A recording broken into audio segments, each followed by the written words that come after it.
नमस्कार, मी राहुल कुलकर्णी. संदर्भ जरी दैनिक सामनामधल्या अग्रलेखाचा असला तरी ज्याला बॅकअप माइंड आपण म्हणतो किंवा वस्तुस्थिती माहिती आहे मला की हे होणारच आहे, फक्त बोलून नाही दाखवायचं, ते श्री संजय शिरसाट यांनी केलं. ते असं म्हणाले की 2029च्या विधानसभा निवडणुकीमध्ये भारतीय जनता पार्टी आणि शिवसेना हे स्वतंत्रच लढतील. हे खूप वेळेला आम्ही सांगून झालंय, कारण वस्तुस्थिती काय आहे याचं आकलन केलं किंवा आपल्याला ही अपरिहार्यता लक्षात येते.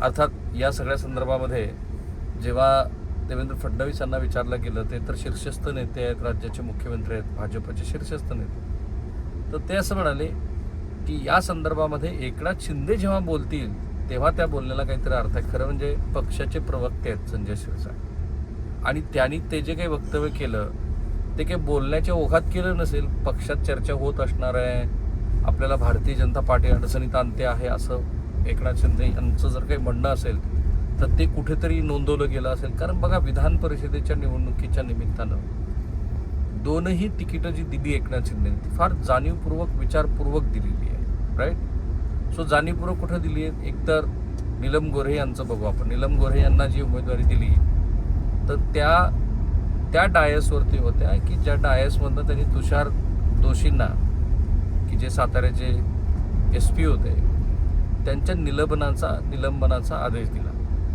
जो नंतर देवेंद्र फडणवीसांनी ते काही ब्रह्मवाक्य नाही आहे म्हणून तो परत फिरवला. आता ती कृतीच त्यांची इतकी महत्त्वाची होती की आपली नाराजी ही स्पष्ट दिसली. कारण पुन्हा तेच आहे की असे खूप सारे अंतर्गत आहेत संदर्भ की जे संदर्भ सांगताय की शिवसेना आणि भारतीय जनता पार्टी आगामी निवडणुका ह्या स्वतंत्रच लढेल. कारण जितका संकोच भाजप शिवसेनेचा करत जाईल तितकी अपरिहार्यता शिवसेनेची वाढेल. साताऱ्यामध्ये महेश शिंदे, की जे जाहीरपणे एक दोनदा म्हणाले की मी मूळचा तसा भारतीय जनता पार्टीचाच आहे, ते कोरेगाव विधानसभा मतदारसंघाचं प्रतिनिधित्व करतात, राईट. सो त्यांच्या एकूण सध्याच्या वाटचालीमध्ये किंवा वागणुकीमध्ये, कारण तोही संदर्भ संजय शिरसाट यांनी वापरला, ते शिवसेनेचे आमदार आहे असं वाटतच नाही, ते भारतीय जनता पार्टीचेच आमदार आहेत असं वाटतं. आणि ते म्हणालेत की मी भारतीय जनता पार्टीचाच आहे, आणि एक राजकीय अपरिहार्यता होती, कारण ती जागा कोरेगावची शिवसेनेला सुटली होती. मग महेश शिंदेने जाऊन शिवसेनेतनं उमेदवारी घेतली, ते निवडूनही आले.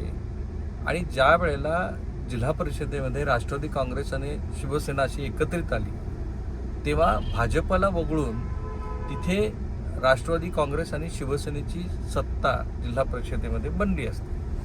भाजपनं ते होऊ दिलं नाही, कारण प्रिया शिंदे, ज्या महेश शिंदे यांच्या पत्नी आहेत, त्या भाजपच्या तिकिटावर ते निवडून आल्या, त्या अध्यक्ष बनल्या. आणि त्या अध्यक्ष बनत असताना जेवढीही वक्तव्य झाली ती सगळी शिवसेनेच्या विरोधातली होती, जी कृती झाली ती शिवसेनेच्या विरोधातली होती. म्हणजे पालकमंत्र्यांनी मार खाल्ला हे महाराष्ट्राच्या इतिहासात पण पहिल्यांदा घडलं. सो तो धागा पकडून अनेक वेळेला शंभूराज देसाई, जे तिथले पालकमंत्री आहेत, त्यांनी बरीच वक्तव्य केली जी शिवसेना आणि भाजपमधल्या वाढत्या रिफ्ट वितुष्टाची आहेत, आणि ते दिसतंय संपूर्णपणे. मग त्याच्यावरती नंतर सांगितलं गेलं की इतकं पण ते वितुष्ट वाढलेलं नाही की ज्यामुळं पुढं काहीतरी सत्तेत, कारण तशी वेळच नाही सत्तेत काही काडेमोड घेऊन कुणी वेगळी निर्णय घेण्याची. पण हे साचत चाललंय. महेश शिंदेचं वर्तन, त्यांनी पक्षाच्याच कार्यक्रमाला न जाणं आणि जाहीरपणे म्हटलं की मला कोणी बोलवतच नाही. मग त्यावरती शंभूराज देसाईंनी म्हटलं की पक्षाच्या आमदारांना बोलवायला कशाला लागतं, बरं त्यांचा फोटो त्या कोणत्याही कार्यक्रमामध्ये नसणं वगैरे. सो हे त्याचं द्योतक आहे की ही फक्त स्थानिक पातळीवरती वाढत चाललेली रिफ्ट नाही आहे. कारण ज्या विधान परिषदेच्या तिकिटाचा मी उल्लेख करत होतो तिथं दुसरं तिकीट त्यांनी दिले कोणाला, तर ते बच्चू कडूंना. बच्चू कडू आपला पक्ष विलीन करून शिवसेनेमध्ये आले.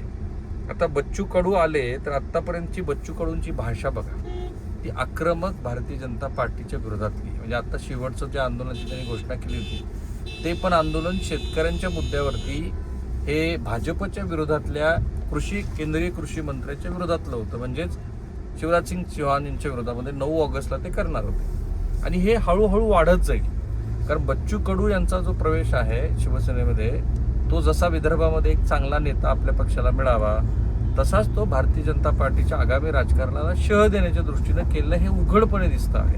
कारण मग कर्जमाफीचा मुद्दा पण ज्या बच्चू कडूंनी प्रांतिक उपोषण वगैरे केलं, त्याचं कुठे ना कुठेतरी श्रेय त्यांना दिलं जाईल. काल सुद्धा मिसिंग लिंकच्या प्रकल्पाच्या दरम्यान, आणि ती वस्तुस्थिती पण आहे की एकनाथ शिंदे म्हणाले की मी मुख्यमंत्री झाल्यानंतर या मिसिंग लिंक प्रकल्पाला गती दिली. त्याच्या आधीचा काळ तर देवेंद्र फडणवीसांचा होता 2024 ते 19. त्या काळात झालं नाही. माझ्या काळामध्ये झालं, जेव्हा हे जे घरी बसणारे मुख्यमंत्री ते जे काही कटाक्ष करतात उद्धव ठाकरे यांच्यावरती, तर ते श्रेय पण त्यांनी स्वतःकडे घेतलं. अर्थात त्यांचा तो खातं पण आहे. लाडक्या बहिणीचं श्रेय घ्यायला ती कधीही चुकत नाहीत. मीच लाडका भाऊ आहे असं म्हणतो. आता कर्जमाफी पण श्रेय.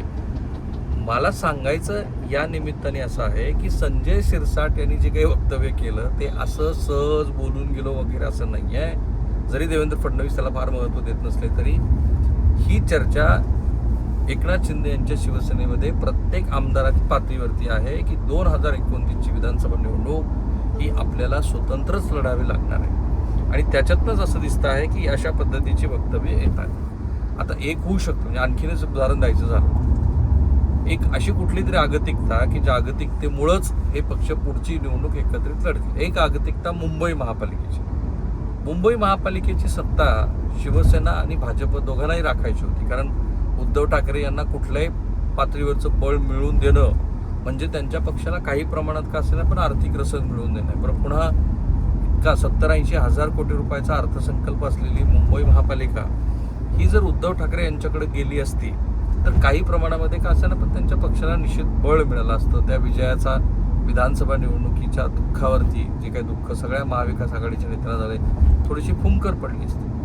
तिथं ते होऊ नये म्हणून भाजप आणि शिवसेनेनं बाकी कुठेही त्यांची युती नाही झाली, पण त्या ठिकाणी मात्र त्यांनी ती युती केली आणि ते एकत्रित लढले म्हणूनच त्यांची सत्ता तिथं आली.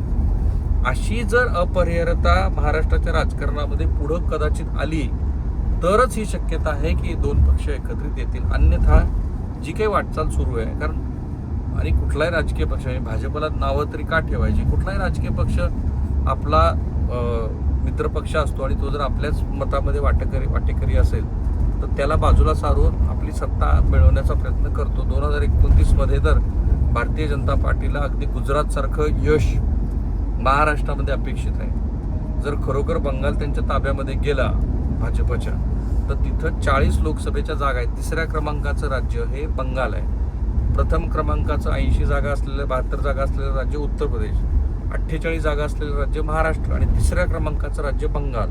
सो अशी तीनही राज्य आपल्या ताब्यात ठेवण्याच्या दृष्टीनं भारतीय जनता पार्टीनं सातत्यानं एक रणनीती आखलेली आहे आणि त्या रणनीतीमध्ये कुठलाही वाटेकरू त्यांना नको आहे.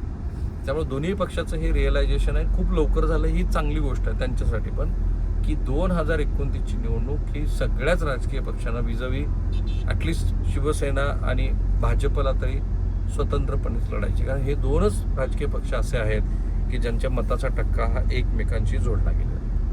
त्यामुळे संजय शिरसाट यांचं वक्तव्य हलक्यात घेऊ नका. ती बहुतेक प्रत्येक शिवसेना आमदाराची भावना आहे एकनाथ शिंदेकडची. थांबूया. थँक्यू.